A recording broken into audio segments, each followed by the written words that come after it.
Waalaikumsalam warahmatullahi wabarakatuh. Apakah boleh kita menanamkan perasaan kepada wanita yang bukan mahram? Ya,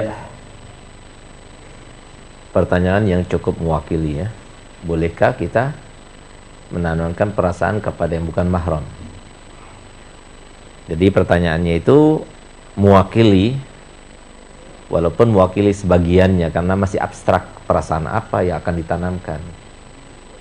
Perasaan cinta, perasaan benci, perasaan gak suka, perasaan senang dan lain sebagainya. Nah, itu semua perasaan-perasaan yang bisa jadi yang ditanyakan seperti itu. Kalau perasaan benci, jangan, ya, jangan benci pada orang lain. Orang lain nggak bersalah. Kalau mau disalahkan, salahkan Allahnya. Kalau itu menurut sampean, menurut Anda adalah suatu yang benar, tapi nggak benar kalau menyalahkan Allah. Karena tidak ada satu orang pun di dunia ini yang bisa menangkis dan menepis sesuatu yang dikehendaki Allah Ta'ala. Allah berkehendak orang ini berbicara, nggak mungkin ada yang bisa mendiamkannya. Allah berkehendak orang ini akan bertindak, tidak akan mungkin ada satu orang pun yang bisa mencegahnya untuk bertindak. Allah berkehendak orang ini memberikan sebuah kemanfaatan, tidak ada seorang pun yang bisa menahannya. Semuanya itu berasal dari Allah. Nah, oleh karena itu, maka jangan benci pada orang, ya. Tapi yang terjadi itu adalah untuk supaya dirasakan nikmat belajar.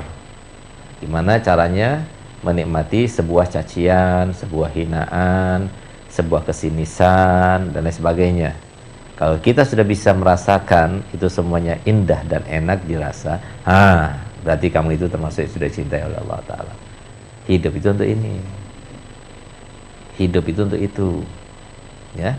Tujuan hidup kita itu untuk beribadah. Tambah banyak kesulitan kita, tambah banyak kepahitan yang kita rasa, tambah banyak kita merasa dihina, di saat itulah kita itu diangkat oleh Allah Ta'ala.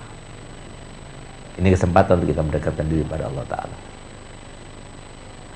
Akan tapi kalau seumpama perasaan cinta, perasaan cinta itu ada yang diiringi dengan harapan, ya. Ada yang tidak diiringi dengan harapan, ada yang bisa dikawal, ada yang tidak bisa dikawal. Itu maksudnya. Yang diiringi dengan harapan di sini itu adalah, dan syariat itu memayunginya, ya. Boleh nggak seseorang itu melihat seorang wanita parasnya dan tangannya, wajahnya dan tangannya? Boleh, asalkan memenuhi syarat. Apa syaratnya?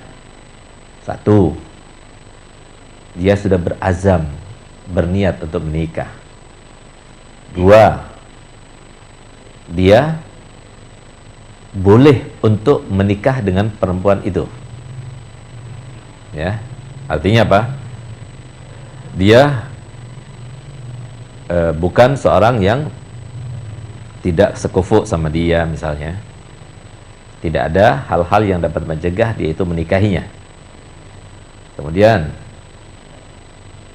dia tidak melihat kecuali wajah dan tangan. Lalu kalau dia itu meminta, ya, ada harapan diterima. Tapi kalau seumpama dia yang meminta pasti nggak diterima, ya sudah, nggak usah dilihat. Apalagi saya menanamkan perasaan. Orang yang bego namanya, kalau dia itu menanamkan perasaan, sementara perasaan itu pasti ditolak. Itu kan orang bodoh itu namanya. Ngapain? Gara-gara dia kita nggak bisa tidur, makan nggak bisa. Aku mau mandi ingat kamu, mau makan ingat kamu, mau tidur ingat kamu. Yang diingat malah nggak ingat kita. Yang diingat malah ketika kita minta ditolak. Emang enak? Nah, itu kan kebodohan dia. Nggak diukur sebelumnya. Bukan sifat orang mukmin yang semacam itu. Orang mukmin itu adalah ketika berbuat sesuatu dia pikir panjang dulu. Nanti bagaimana, setelah ini bagaimana, setelah itu bagaimana, ujung-ujungnya itu gimana, baru dia lakukan. Kalau baik, kalau tidak baik dia tidak lakukan. Nah, itu orang mukmin. Bukan seperti munafik. Munafik itu menjadikan akalnya itu di belakang tindakannya. Nanti yang penting ngomong, yang penting bertindak, yang penting melangkah, yang penting maju. Kalau semua begini-begini itu urusan nanti. Salah. Tapi kita ukur. Misalnya ada sungai. Diameter lebarnya sungai itu 2,5 meter. Ya. Kalau semua kita itu meloncat, ya, kira-kira sampai nggak ke tepian yang sebelah sana? 2,5 meter. Sampai nggak ya? Nggak sampai. Ukuran Y nggak sampai. Nggak sampai ya? Nggak sampai. Mau coba dulu?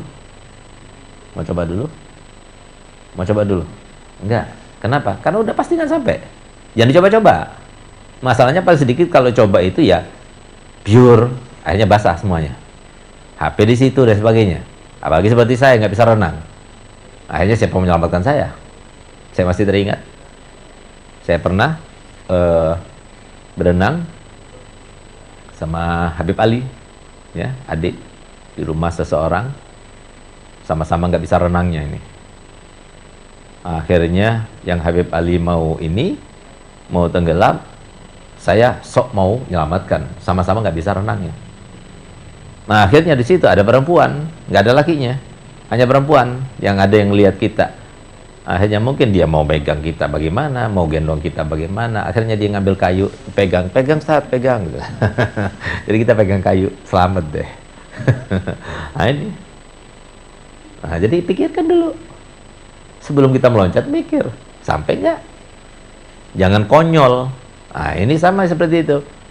Ngapain menanamkan perasaan kepada seseorang yang belum tentu dia itu menerima, yang belum tentu dia itu klop. Bisa jadi kita bertepuk tangan sebelah tangan saja gitu loh. Emang enak digituin. Nah, pikir dulu ya, pikir. Ini kemampuan kita, wajah kita, jangan cuma maunya itu hawa nafsu. Semua hawa nafsu itu maunya ya pasti yang enak-enak. Yang tinggi, semampai, badannya kayak gitar Maroko, Spanyol. Ya kan? Nah, tapi dia sendiri gembrot, tonggos, pesek, hidungnya. Kalau seperti itu gimana mau diterima gitu loh. Nah, jadi sebelum kita meminta, ngaca dulu. Ya udah Sat, yang penting yang sesuai sama saya. Itu bagus itu. Nggak mungkin kita mau carikan yang jelek begitu.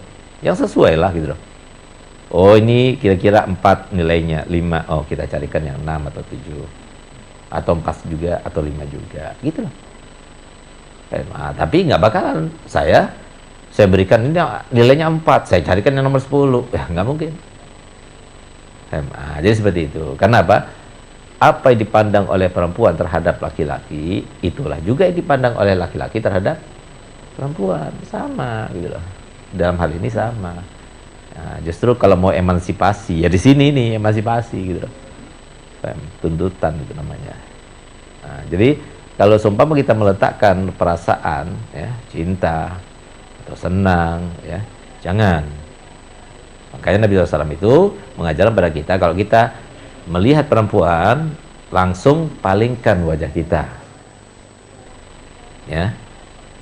Kenapa? Karena memandang perempuan itu merupakan sebuah panah daripada panahnya iblis yang mengandung racun. Sedikit demi sedikit akan mematikan keimanan dan ketakwaan kita. Sehingga satu-satunya caranya adalah, solusinya adalah gul lil mu'minin wal mu'minat, perintahkan kepada para mukmin dan mukminat untuk apa? Ya wudhu absarahum. Nah, itu caranya. Nah, tapi kalau seumpama saya berniat, ada orang yang nawarin, boleh nggak saya lihat dulu? Silahkan. Nah, tapi kalau semua nggak ada niat, jangan kita risaukan, jangan kita capekkan hati kita untuk berpikir. Karena mohon maaf, kadang-kadang orang-orang yang kurang cerdas itu, dia itu lebih menyibukkan dirinya tanpa dia itu mempertimbangkan. Nah, sehingga akhirnya apa? Hanya dia sakit. Akhirnya dia sakit. Akhirnya dia sengsara. Akhirnya dia merana karena cinta. Nah, itu. Nah, itu cinta-cinta yang karena cinta yang semacam ini merananya itu salah sendiri gitu. Itu bukan mati syahid, mati sangit ya semacam itu gitu.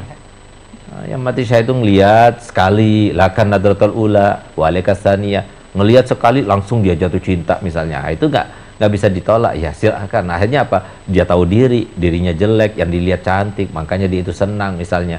Akhirnya apa? Dia merana. Karena apa? Yakin nggak bakal diterima. Akhirnya dia minta pada Allah, ya Allah, gimana ya Allah, aku sudah sayang sama dia, tapi wajah kayak begini, badan kayak begini, keadaan kayak begini. Sudah, akhirnya minta-minta gak dikabulkan, mati. Nah, itu mati syahid bisa jadi gitu.